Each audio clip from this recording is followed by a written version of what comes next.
From squealers to wannabe sweats, I put together a list of the 15 different types of Fortnite players to see which are the most chill and which players are the most annoying. Let me know which type of player you are, and let's see who's the most annoying type of player on Fortnite. But let's start off with someone who's pretty chill, the skin collectors. This is the type of person who isn't really that focused on being good at the game. They just play to have fun while their main focus is on their lockers. A hardcore skin collector will know more stats about cosmetics than any subject they've ever been taught in school. Seriously, ask them the backstory about this skin. I bet they know it. Skin collectors, am I right? Anyway, these type of players are mad chill. The only time they ever really get upset is when an item shop brings back a skin that they had OG. Epic!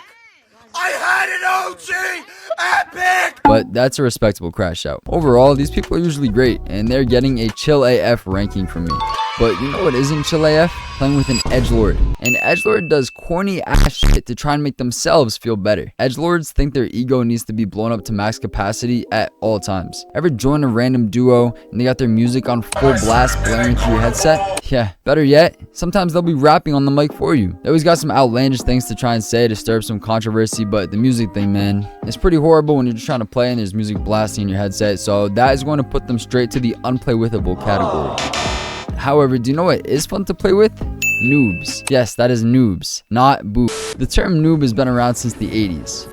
It originated in the army when new soldiers were recruited. Noobs were short for newbies. And yes, that's newbies, not boo. Noobs can be a lot of fun to play with as their reactions are a bit refreshing. Especially for people like me who started playing back in Season 1. Noobs probably started in like Chapter 5 at some point, and they might know the basic mechanics but are still learning all the ins and outs of the game. When a noob is just starting though, it's pretty wholesome to see them get their first wins and find their favorite skins and stuff like that. Overall, noobs are pretty bad at the game, but for the most part, they're pretty cool.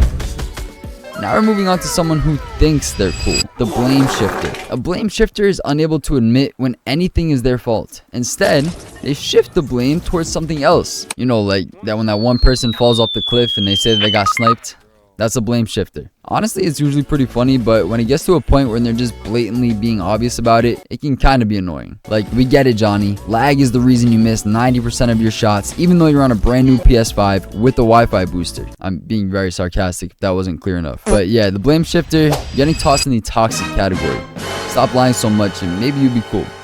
The next type of player is one that actually has bad internet, the lagger. If you've ever played with someone who has bad internet, you know it's just pure torture. Their mic is cutting in and out so you can't make any call outs. You have no clue what they're trying to say. You guys each managed to get a couple kills together. You're rotating zone and end game, and then all of a sudden, his character freezes. You're screaming their name. The storm swallows them up as they're running in place, and then boom, disconnected, and you get double teamed and eliminated instantly. Now, to be fair, this isn't entirely the specific person's fault. Maybe the McDonald's that they're connected to is finally fixing their ice cream machine, so the place is under maintenance. But no, for real. The lagger is usually a pretty chill person, but it is very hard to play with them.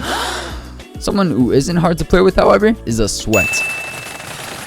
This is not to be confused with the wannabe sweat, who we'll cover shortly, because the skill gap is unreal, literally. The sweat is the type of person you can catch grinding creative maps or running ranked 1v1s for pure joy because regular games are too easy for them. This player has probably invested a lot of time into the game by now, like I'm talking thousands of hours, and it shows. They're usually the one who carries the squad to victory royales, and they usually have some of the nastiest mechanics you'll ever see. Overall, the sweat is a pretty chill type of player. On the other end of the skill spectrum, we have the next type of player, the hacker. This player looks at the sweat and laughs. Why would you ever waste so much time when you could just pay a few dollars and wipe out entire lobbies? This player either only gets on to show off his cool gaming chair, or their account is banned. One of the two. There's really no in between. Running into a hacker makes me want to rage quit, which puts them beyond toxic on the tier list. And that gives us the perfect segue to the next type of player, rage quitters. Now, look, if you're upset because you died to a genuine hacker, I understand. But the rage quitter is someone who's trying to get off after 2 games because they can't place higher than 50th. What the f***? Fuck you! Take out the fucking planes before I literally fucking stick a biggest cucumber in my ass. I'm so fucking mad right now. You're shitting me. This is the type of player who takes the game seriously sometimes. When the game doesn't go their way, you better hope you're on the other end of the mic and not in the room with them. There will be controllers flying, screen shattered, and desks punched. I'm serious. If it's not you, you're lucky. I've calmed down a bit by now, but I have definitely broken a controller or two in my time. To say the least, these players are usually not very chill, and they're going in the toxic category. But you know who isn't toxic? A friendly player. A friendly player, for anyone who doesn't know, is, well, a player who's friendly. This player is the type of person who isn't just trying to enjoy the game, but also just trying to enjoy their time. The friendly player is a peaceful one. It's not often you run into a friendly these days, but when you do, it's such a wholesome feeling. And speaking of friendlies, you should join my Discord server. You'll love it. We got a bit over 300 members right now, which is crazy, and everyone in there is just really awesome people. I'll leave a link to it in the description below. But yeah, friendlies are goated. They're getting a chill AF ranking. Absolutely. Now, the next type of player I want to talk about is the solo player. And honestly, I think this is a lot of Fortnite's current players. Sometimes the solo player wants to play alone, but other times the solo player has to play alone. If you're someone that always has a ton of friends online to play with whenever you want, then that's awesome and you're very lucky. Not everybody has that privilege. Before I was a YouTuber, I myself was a solo player all the time. But if you're ever looking for people to play Fortnite with, then that's another reason why you should join my Discord, because people are always looking for friends to play with, and being a solo player can be a little bit lonely sometimes. But these types of people are always mad chill, and usually they just want to have fun, so they're getting a solid ranking for that. The trollers want to have too much fun, however. This player just wants to see people suffer and finds pure joy in doing so. This player is usually pretty decent at the game, but you can find them doing things like shockwaving you into storm, or taking their sweet ass time to reboot you. Like, bro, just get my card. And the worst part is that they do it on purpose just to rage bait you. If a player like this is on your team, you're cooked, bro. I think this goes without saying, but the trollers are going in the unplaywithable category. Next up, we got role players. Yes, this player is someone who enjoys the game for more than just building and fighting. You can usually find role players in different creative maps, and in a game like Fortnite, with so many skins and a world of maps to be created with endless possibilities, the fun these players can have is literally limitless. I mean, I myself put together a group of players to recreate Squid Games in Fortnite, and it turned out to be a freaking banger. All in all, the role players aren't bothering anyone, so they're getting a pretty cool ranking from me.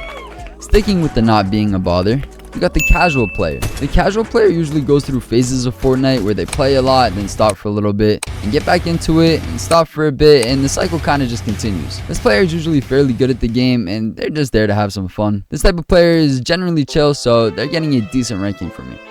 But you know what's not decent? Getting pushed by a duo, and your teammate is in the bathroom, or on the phone, or taking their dog out to what seems like Mars. Yeah, that's right, we got the AFK players. This player is someone who's on the game, but never actually playing. They're watching TikToks at any chance they get, or always having to complete some sort of side quest mid-game. This shit is so annoying, bro. Like, why'd you get on just to go AFK, bro? I don't get it. But yeah, this player makes me go crazy, so they're getting a toxic ranking. The lost cause is someone you don't want to be. And to be clear, this player is different than the noob. Unlike the noob, the lost cause is someone who's actually been playing for a while, but is still completely booty cheeks. Like, no matter how much they play or how much they've been taught, they just can't seem to get a sense of what is going on. They're lost, like, all the time. I'm jaking it. I'm jaking it. Very unfortunate case, but there are many players who land in this category. The players themselves are usually pretty chill people, but it's very tough to play with them. Like, I can't lie. So they're going to be getting a decent ranking. The next type of player we're going to be talking about today is the Wannabe Sweat. This player wishes so badly that they were good. They got the all black superhero skin, the Star Wand pickaxe, no back bling, sleek glider, all the things that make them look like they're intimidating, but they're lacking one main component: sweat. They may be decent at the game, but a real sweat will full box a Wannabe quicker than you can pop a mini. Wannabes swear they're sweaty, but bro, you are not him. Overall, this is landing the Wannabes in the toxic category. And I think the most annoying player of all times, by the way, don't forget to like and subscribe, but it has got to be the edgelord. Turn the damn music off, bro.